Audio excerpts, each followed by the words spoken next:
اعوذ باللہ من الشیطان الرجیم بسم اللہ الرحمن الرحیم ویل للمطففین الذین اذا اکتالوا علی الناس یستوفون وَإِذَا كَالُوهُمْ أَوْ وَزَنُوهُمْ يُخْسِرُونَ۔ حضرت صاحب کے آپ کے علم میں ہے کہ جو ہم آگے بڑھ رہے ہیں سورۃ قاف سے آنورڈس، 26ویں پارے میں سورۃ قاف ہم نے پڑھی تھی، اور اس کے آنورڈ جتنا بھی مکی قرآن ہے اس میں 90% ذکر جو ہے وہ آخرت کا ہے۔ ہم نے پچھلی جو 5 صورتیں پڑھی ہیں 30ویں پارے کی، ان میں بھی آخرت کا رنگ غالب ہے، یعنی مختلف اسالیب سے آخرت کا ذکر ہے۔ پچھلی دفعہ میں نے عرض کیا تھا نا کہ آخرت کو مان کر بھی آخرت کے انکار کے کئی شیڈ ہیں، پھر مختلف مواقع پر ایک کامن سینس کہتی ہے کہ انہوں کوئی پوچھنا نہیں۔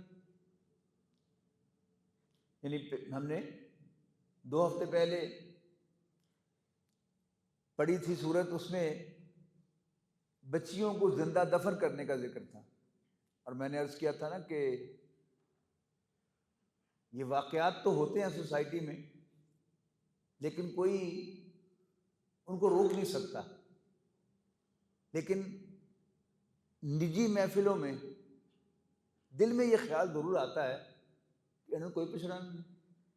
وہاں موضوع کیا تھا کہ جب زندہ درگور کی ہوئی، زندہ دفن کی ہوئی لڑکی سے پوچھا جائے گا بِأَيِّ ذَنبٍ قُتِلَتْ، کس جرم میں وہ قتل کی گئی تھی؟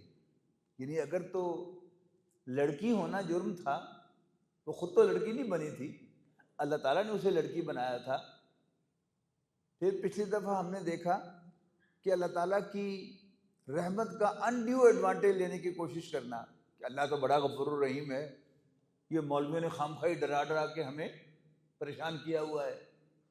فرمایا نہیں، اللہ نے تمہیں پیدا کیا، تمہاری نوک پلک سنواری، تمہیں بیلنس کیا، اب حساب بھی ہوگا، اور یہ جو تم کہتے ہو یہ اصل میں تم یوم حساب کتاب کا انکار کر رہے ہو۔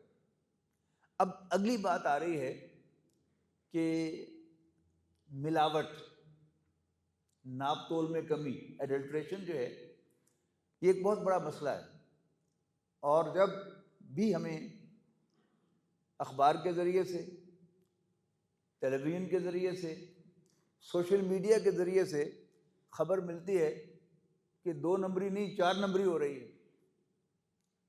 جب ہم اخبار میں پڑھتے ہیں نا کہ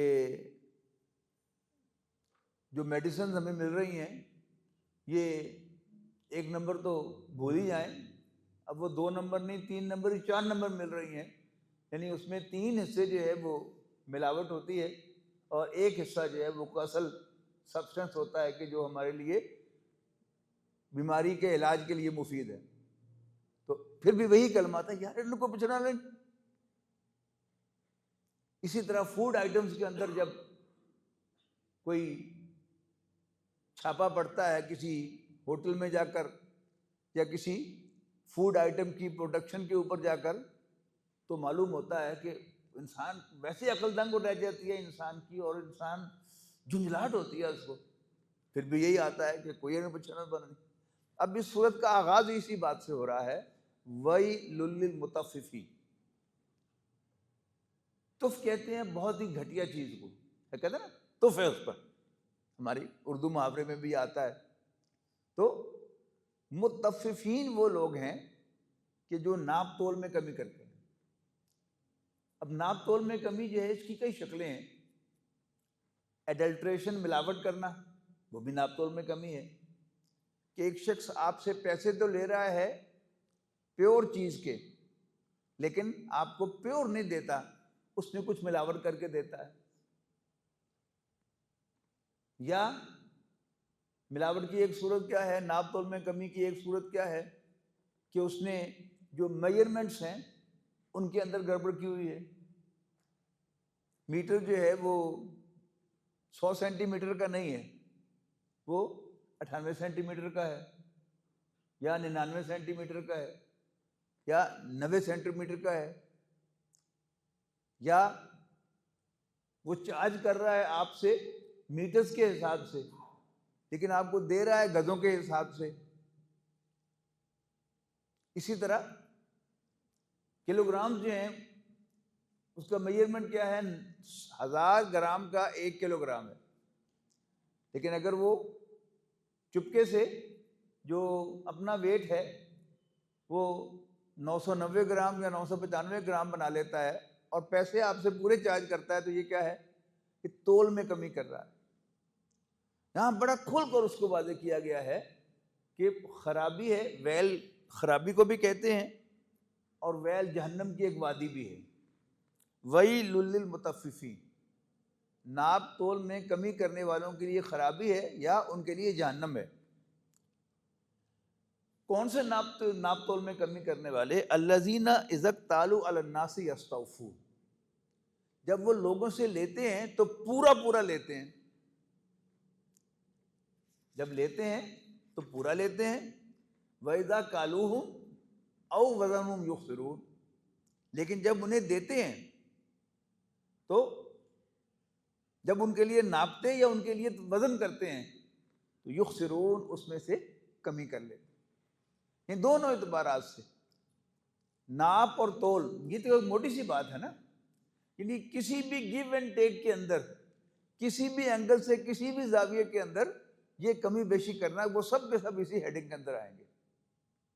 یعنی ایک شخص جو ہے وہ تنخواہ تو پوری لیتا ہے لیکن ڈلیور پورا نہیں کرتا، یا دوسری طرف کوئی امپلائر جو ہے وہ ایک اپنے ملازم سے گھنٹے تو پورے طلب کرتا ہے لیکن اس کو سیلری دینے میں ذرا پسو پیش کرتا ہے، لیٹ کرتا ہے، یا کچھ کم کر لیتا ہے، یا جو اس نے اس کے ساتھ کمٹمنٹس کی ہوئی ہیں ان کے خلاف کرتا ہے. تو یہ سب کیا ہوگا؟ آئدر وے ناپ تول میں کمی ہے، اسی ہیڈنگ کے اندر یہ سب کا سب جو کیا جائے گا. پھر انسان کے اندر جو سوشل کانٹریکٹس ہیں ان میں اگرچہ کوئی آمنے سامنے بیٹھ کر کمٹمنٹ نہیں ہوتی، لیکن سوشل کانٹریکٹ کیا ہے کہ شہری جو ہے وہ وفادار ہوگا اور جو ریاست ہے وہ اس کے حقوق کی نگہداشت کرے گی. اگر شہریوں کی حقوق کی نگہداشت نہیں ہوتی تو پھر یہ بھی ان کے حقوق میں کمی ہے، اور اگر عوام جو ہیں وہ قانون کی پاسداری نہیں کرتے تو وہ بھی اس میں کمی کر رہے ہیں. تو کسی بھی اینگل سے جب اس گیو اینڈ ٹیک میں کمی ہوگی تو وہ ساری کی ساری ناپ تول کی کمی کے ہیڈنگ کے اندر آئے گی. الا یظن اولئک انہم مبعوثون، ڈونٹ دے تھنک، ظن جو ہے یہ سمجھنا، سوچنا، خیال کرنا، ایزیوم کرنا، یہ سارے جو ہے وہ ظن کے معنوں میں آئیں گے. الا یظن، اس کا سادہ ترجمہ کریں ڈونٹ دے تھنک انہم مبعوثون، کہ وہ اٹھائے جائیں گے. کب اٹھائے جائیں گے؟ لی یوم عظیم، ایک بڑے دن. یوم یقوم الناس لرب العالمین، جس دن لوگ رب العالمین کے سامنے کھڑے ہوں گے. یعنی بڑا سادہ، کوئی لمبے مشکل الفاظ اس میں بالکل نہیں ہے، بالکل سادی سی عبارت ہے کہ ڈونٹ تھنک کہ وہ اٹھائے جائیں گے. ایک بڑے دن جس دن لوگ رب العالمین کے سامنے کھڑے ہوں گے، یعنی پیش ہوں گے. اور پیشی کس لیے ہوتی ہے وہ ہم سب جانتے ہیں کہ حساب کتاب کے لیے ہوتی ہے، جواب طلبی کے لیے ہوتی ہے. جب بھی انسان کو جواب طلبی بھول جاتی ہے تو پھر اس کا لازماً رزلٹ کیا ہے کہ انسان ڈنڈی مارے گا، کمی کرے گا، کسی کا حق غصب کرے گا. باقی دنیا کا کوئی قانون آپ لے آئیں، اعلیٰ سے اعلیٰ قانون آپ لے آئیں، اگر یہ احساس نہیں ہے کہ میں نے اللہ کے سامنے پیش ہونا ہے، انسان 100% فیئر کبھی ہو نہیں سکتا. لیکن جب احساس ہوگا کہ پیش ہونا ہے، یعنی کچھ کرنے لگا تو یاد آ گیا پیش ہونا ہے، فوراً اس کے ہاتھ رک جائیں گے. لیکن اگر یہ پیشی بھول جائے گی تو پھر ڈنڈیاں تو بہت دور کی بات ہے، پھر ڈنڈے بھی انسان مارے گا اور دو لوگوں کے حقوق غصب کرے گا انلمیٹڈ. کے بعد فرمایا کلا نہیں، اِنَّ کتاب الفجار لفی سجین، فجار فجر کہتے ہیں پھاڑنے کو، رات کا پردہ پھٹتا ہے تو فجر کا وقت ہے، اور فجار جو ہے یہ استعمال ہوتا ہے بدکاروں کے لیے، فاسق و فاجر کا لفظ یہ فاجری کی جمع ہے فجار۔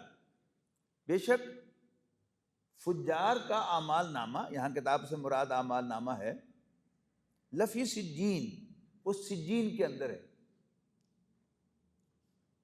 وما ادراک ما سجین، خود ہی اس کی وضاحت کی جا رہی ہے، اور تم کیا سمجھے کہ سجین کیا ہے؟ کتاب مرقوم، ایک لکھا ہوا دفتر ہے، ایک لکھا ہوا ڈاکیومنٹ ہے۔ ویل یومئذ للمکذبین، اس دن جھٹلانے والوں کے لیے خرابی ہوگی، تباہی ہوگی، ویل ہوگی، الذین یکذبون بیوم الدین، جو بدلے کے دن کو جھٹلائیں گے۔ اصل حقیقت تو قیامت کے دن ہی کھلے گی کہ ان تمام باتوں کا اصل مفہوم کیا ہے، لیکن آج کا جو ہمارا علم ہے اس کی روشنی میں ایسا معلوم ہوتا ہے کہ ہر انڈیویجول کا تو ایک ہے نا اعمال نامہ، جو ہر وقت جو ہے وہ اس کے ساتھ ساتھ لکھا جا رہا ہے۔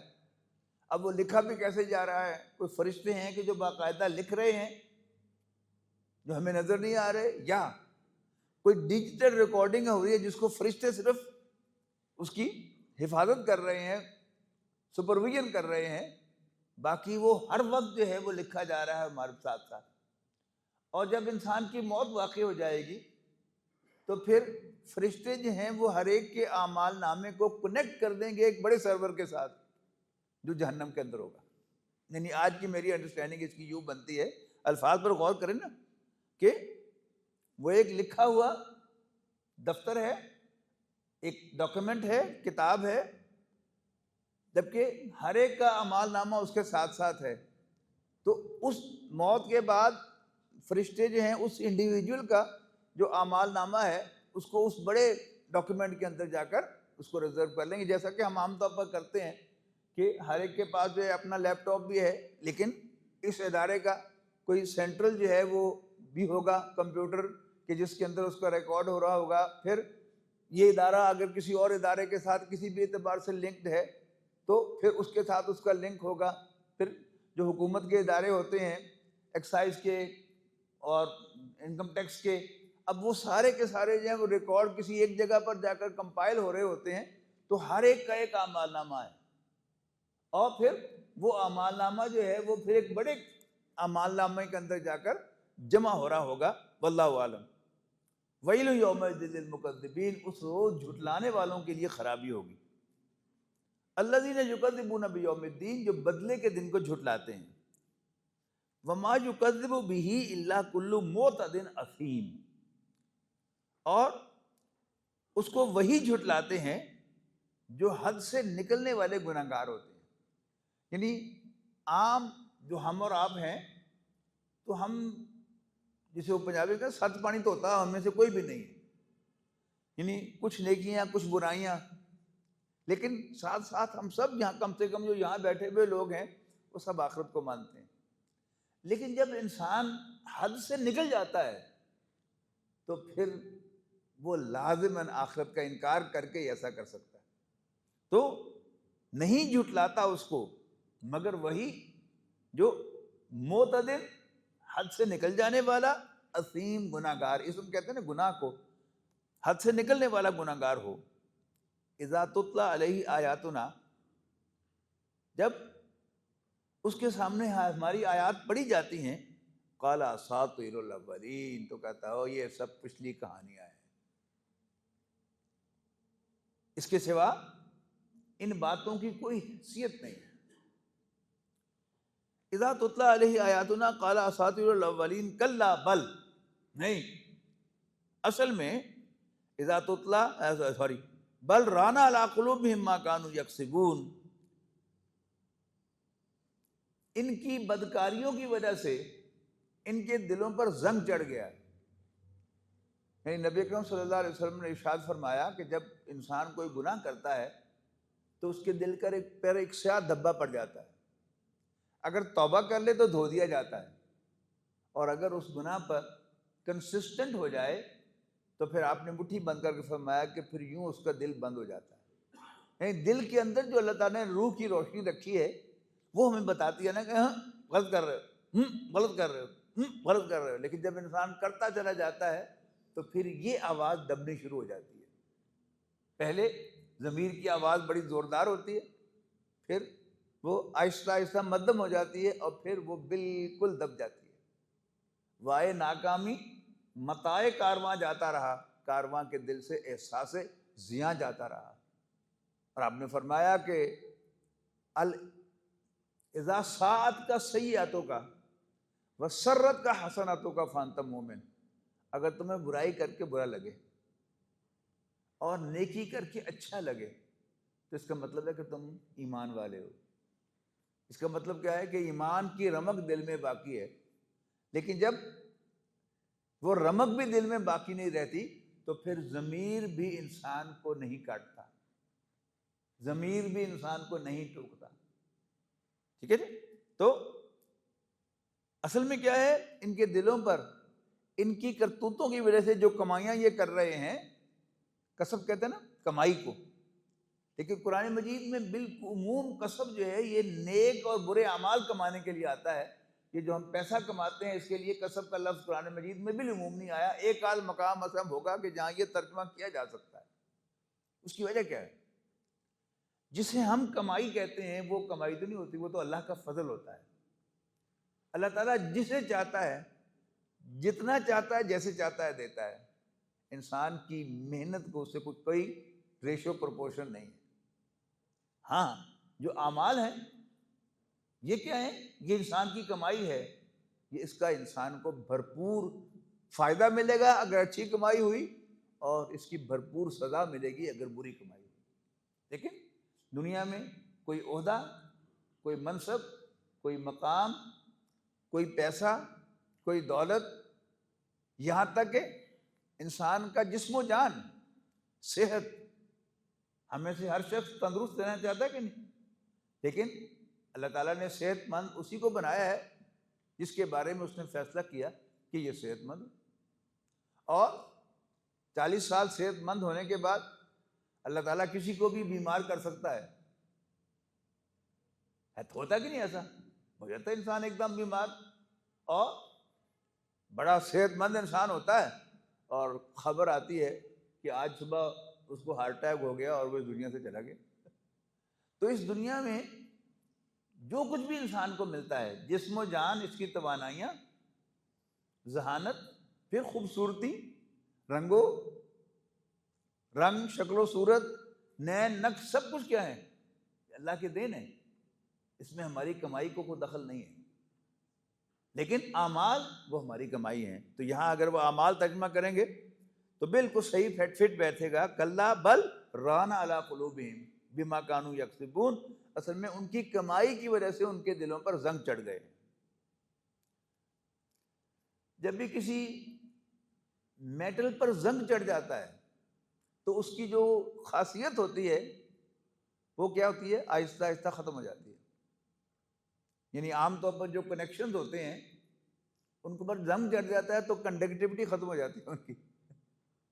تو انسان کے دل پر جب زنگ چڑھ جاتا ہے جو دل کے فنکشنز ہیں وہ ویک ہو جاتے ہیں.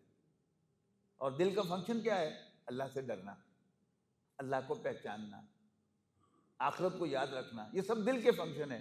اور اگر دل پر زنگ چڑھ جائے تو پھر یہ سب فنکشن آہستہ آہستہ فیڈ اوے ہو جاتے ہیں. کلا نہیں، انہم عن ربہم یومئذ لمحجوبون. یہ لوگ اپنے رب سے پردے میں رکھے جائیں گے، یعنی اللہ تعالیٰ کا دیدار انہیں نصیب نہیں ہوگا. آخرت میں تو ہو جائیں گے پیشی، لیکن اللہ تعالیٰ کا دیدار نصیب نہیں ہوگا. اللہ تعالیٰ سے پردے میں ہوں گے، اور یہ بہت بڑی سزا ہے، بہت بڑی سزا ہے.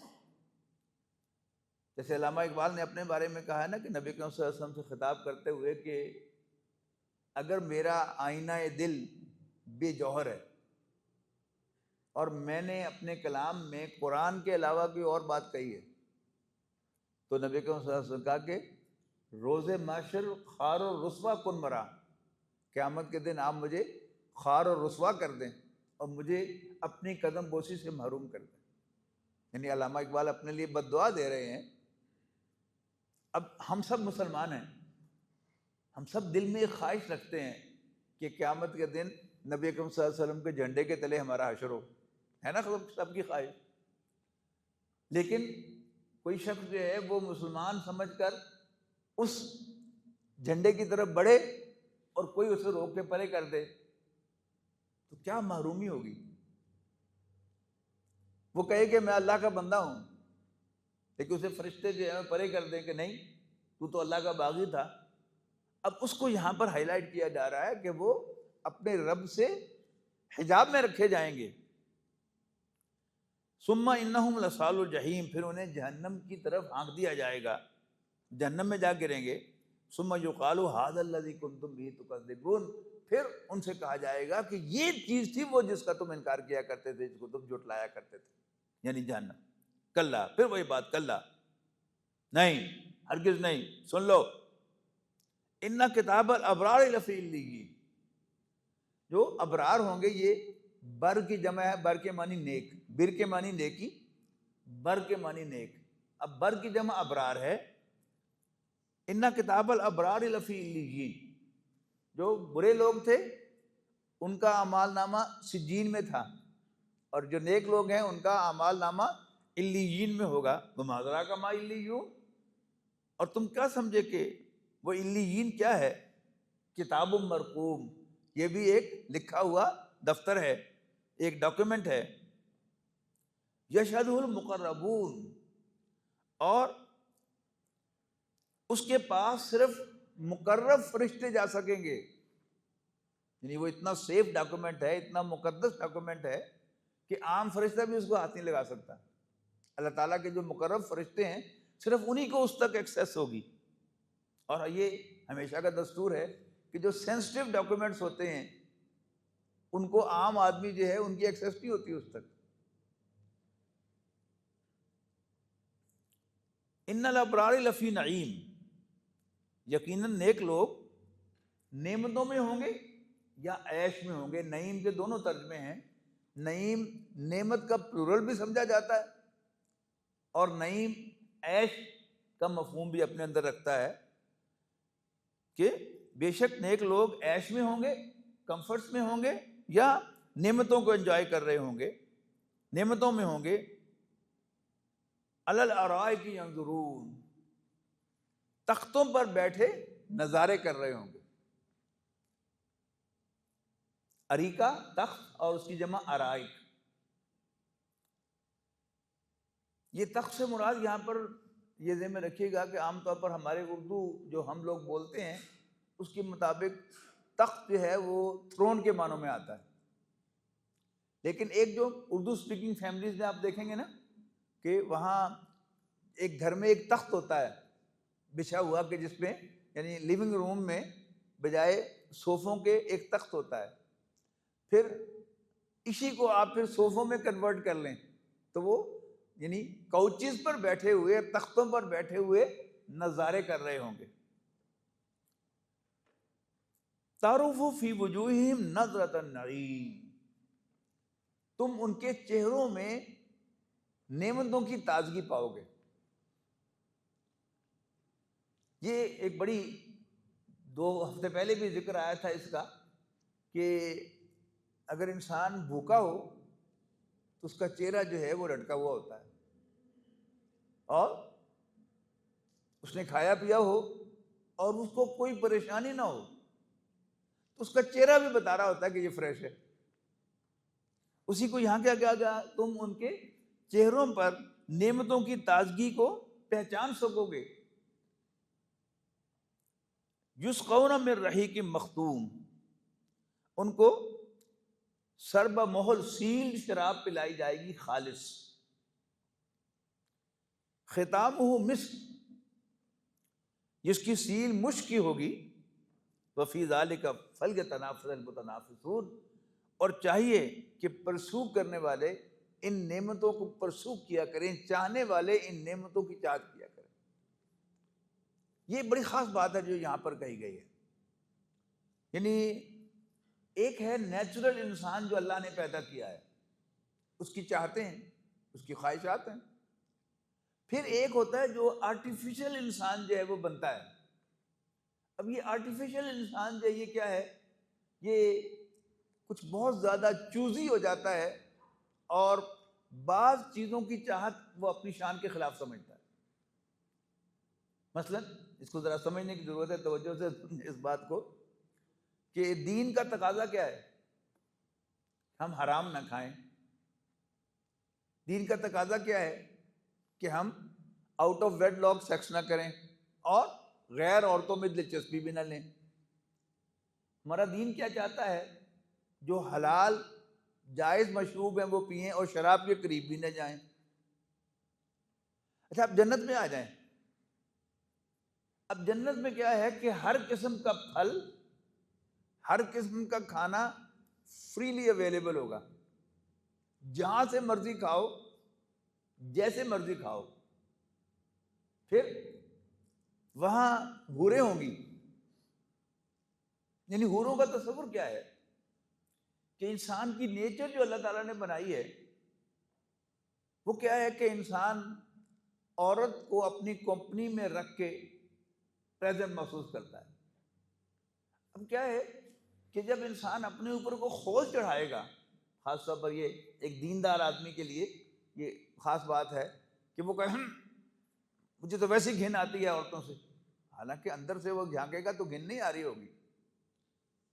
لہذا اس کا نتیجہ کیا ہے کہ ایک زمانہ تھا کہ ممبر و محراب میں حوروں کا تذکرہ ہوتا تھا، لیکن آج آپ کبھی سنتے ہیں حوروں کا تذکرہ؟ اس لیے کہ اگر مولوی صاحب جو ہیں وہ ہیروں کا تذکرہ کرتے ہیں، حوروں کا تذکرہ کرتے ہیں، تو آڈینس کہتی ہے کہ مولوی صاحب بڑی ٹھڑکی ہے۔ اچھا اب اس جو کامنٹ ہے اس کو اوائڈ کرنے کے لیے مولوی صاحب بھی اب اوائڈ کرتے ہیں اس کو، حوروں کے تذکرے کو، لیکن شرابوں کے تذکرے کو یہاں کیا کہا جا رہا ہے کہ تمہیں وہ پرووائڈ کیا جائے گا اور چاہیے کہ تمہارے اندر اس کی چاہت ہو۔ یعنی انسان اس کا تذکرہ کرے، دعاؤں میں کہے کہ یا اللہ ہمیں حوریاں عطا کر قیامت کے دن، یا اللہ ہمیں وہ یہ شراب جس کا ذکر ہو رہا ہے ہمیں وہ شراب ضرور پلا۔ یہی اصل میں اس کا مفہوم ہے، وَفِي ذَلِكَ فَلْيَتَنَافَسِ الْمُتَنَافِسُونَ۔ یعنی اپنے اوپر خول چڑھانے کی کوشش نہ کریں، بلکہ چاہیے کہ چاہنے والے ان چیزوں کی، ان نعمتوں کی چاہت کیا کریں۔ اللہ تعالیٰ ہمیں اس کی توفیق دے۔ وَمِزَاجُهُ مِن تَسْنِيمٍ، اسی شراب کا ذکر ہو رہا ہے اور اس میں تسنیم کے پانی کی آمیزش جو بھی یہ بھی کیا ہے؟ عین یشرب بها المقربون، یہ بھی ایک چشمہ ہے کہ جس میں سے اللہ کے مقرب بندے، اللہ تعالیٰ کے جو بہت کلوز ہوں گے وہ پئیں گے۔ ان الذین اجرموا کانوا من الذین آمنوا یضحکون، گناہ گار، مجرم یعنی اللہ کے باغی، وہ دنیا میں مومنوں پر ہنسا کرتے تھے۔ وَإِذَا مَرُّوا بِهِمْ يَتَغَامَزُونَ، جب ان کے پاس سے گزرتے تھے تو وہ حقارت آمیز اشارے کیا کرتے تھے، او دیکھیں او دیکھیں، وہ مولوی کی کر رہی، او دیکھیے فلانے کی کر رہے۔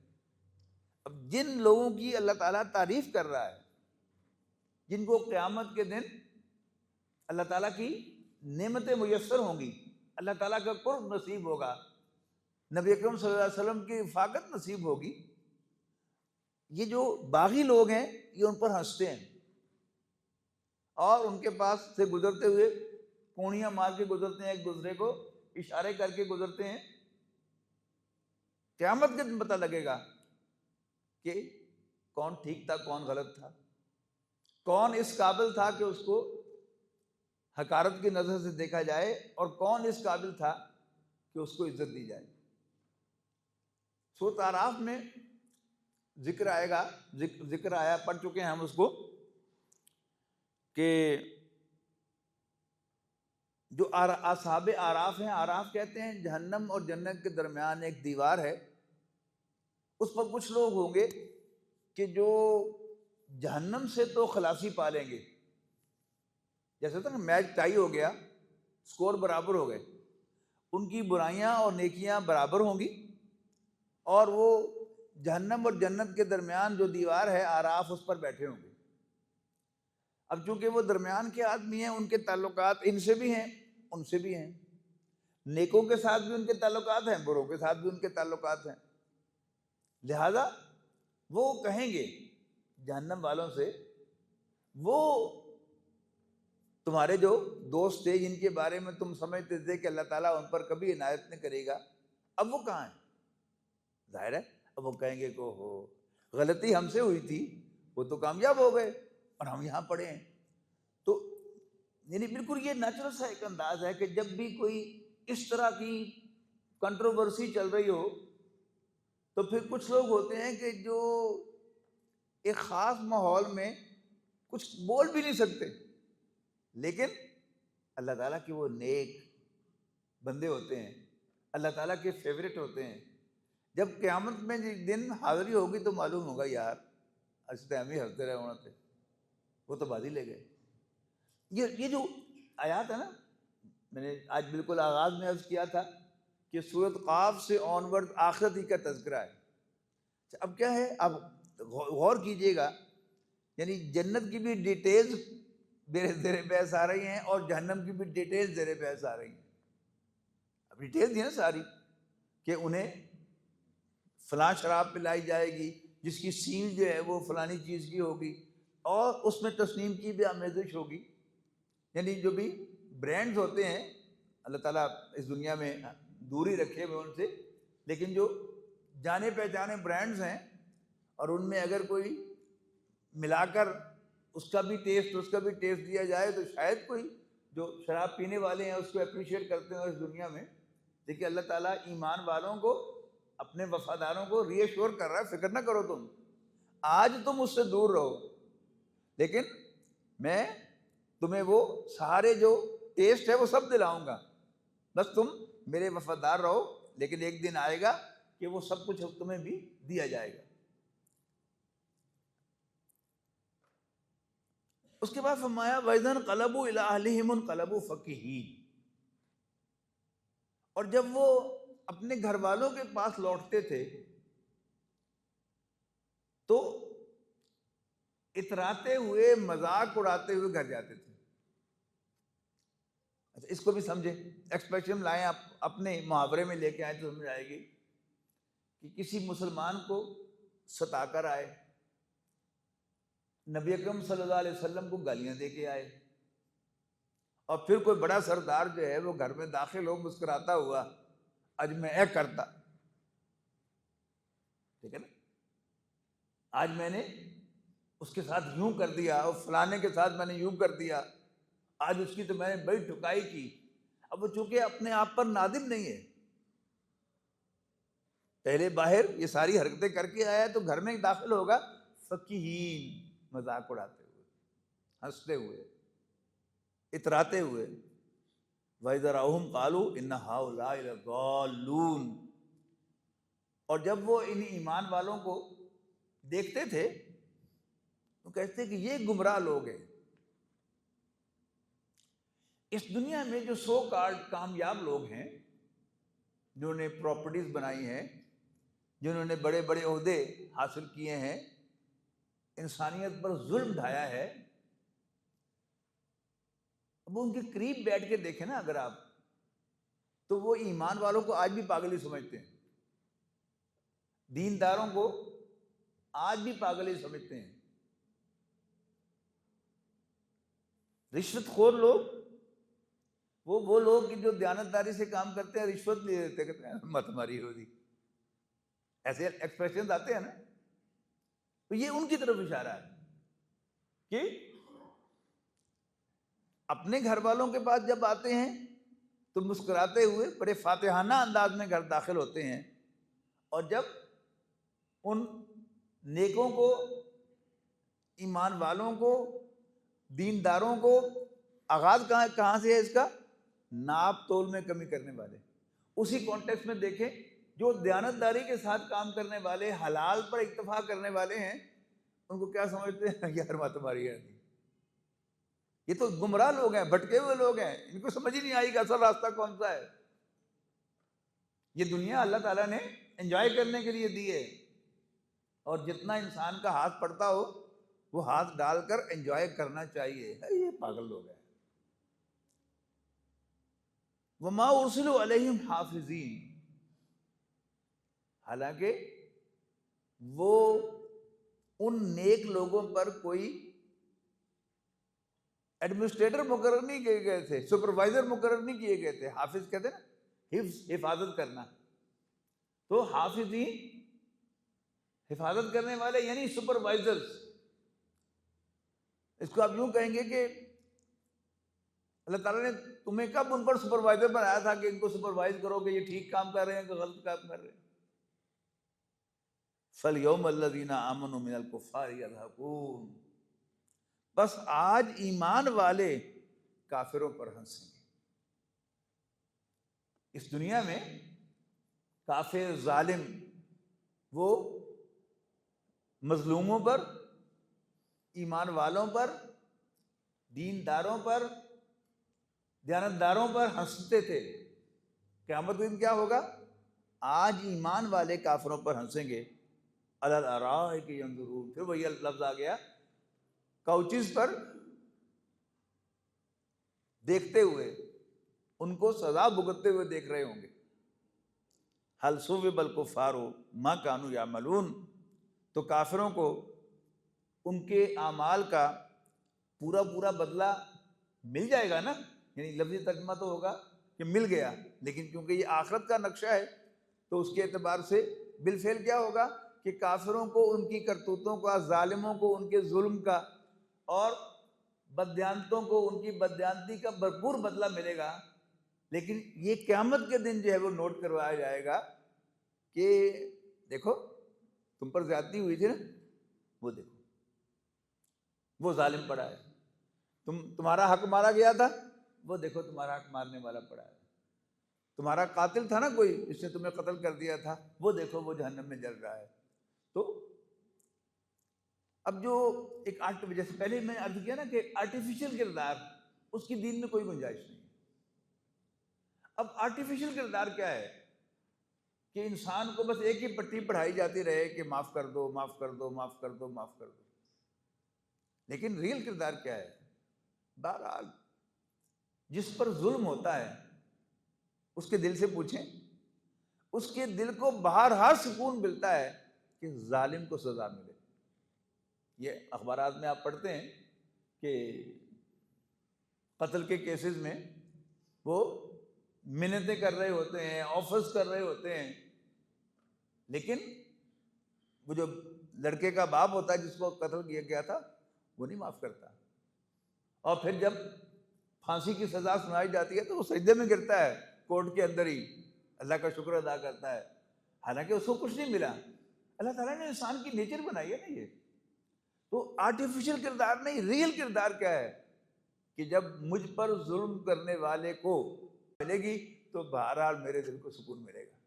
تو یہی وہ چیز ہے کہ حل ثوب الکفار ما کانوا یفعلون، تو کیا کافروں کو ان کی تمام کرتوتوں کی ثواب کی سزا مل گئی؟ یعنی مل جائے گی. بارک اللہ لی و لکم فی القرآن العظیم ونفعنی وإیاکم بالآیات والذکر الحکیم. بہت شکریہ.